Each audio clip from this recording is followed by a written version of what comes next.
It's strange how life can change so fast. I wasn't always like this. I used to be Karen Page, secretary at Nelson and Murdock. But New York wasn't enough for me. I wanted more. Fame, success, the spotlight. So I left it all behind.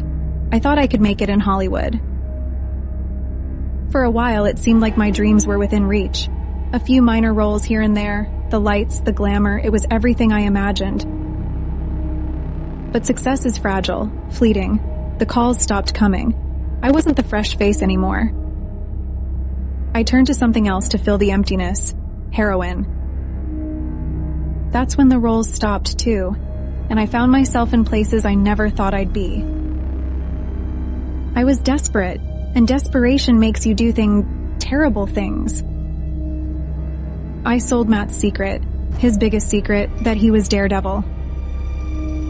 I didn't know how far that information would go, didn't know whose hands it would land in.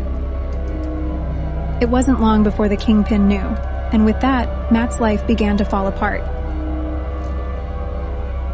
The Kingpin moved fast. Matt didn't know what was coming. The IRS froze Matt's bank accounts. His apartment was taken from him. Everything he'd worked for started slipping away. And just when he needed someone the most, his girlfriend Gloriana left him. Matt wasn't just losing his life, he was losing everyone around him. And the Kingpin wasn't done. He made sure the police got involved. Matt fought back the only way he knew how, by digging for the truth. He found out about Manolis, how the man was being blackmailed to frame him. But Matt couldn't bring himself to turn Manolis in. He knew the pain of a father's love. Nelson, his best friend, fought for him in court.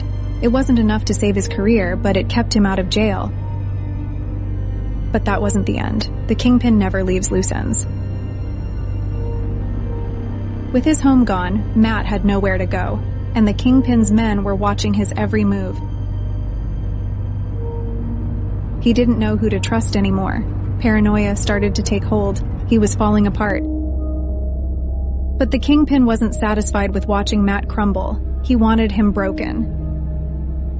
Matt went after him, desperate for revenge, but the Kingpin was ready. He thought he'd killed Matt, tossed him into a cab, ready to dump him in the river like trash. But Matt wasn't done yet. He barely survived, crawling through the streets, lost and broken. And that's when he found her, or rather she found him. Sister Maggie took him in, nursed him back to health. She gave him a reason to keep fighting. But even then, he couldn't escape the guilt of everything that had happened, and everything I had done. I wish I could say this is where it got better for him, but things only got darker from here. The Kingpin didn't let up. He sent Nuke, a crazed soldier, to finish the job. Nuke tore through Hell's Kitchen, leaving a trail of destruction. But Matt wouldn't let his city fall. He fought back. Nuke was too strong, too crazed. Matt was outmatched. And that's when I came back into his life, broken but alive. I told him everything, about the drugs, about selling him out. I expected him to hate me, to turn me away, but he didn't.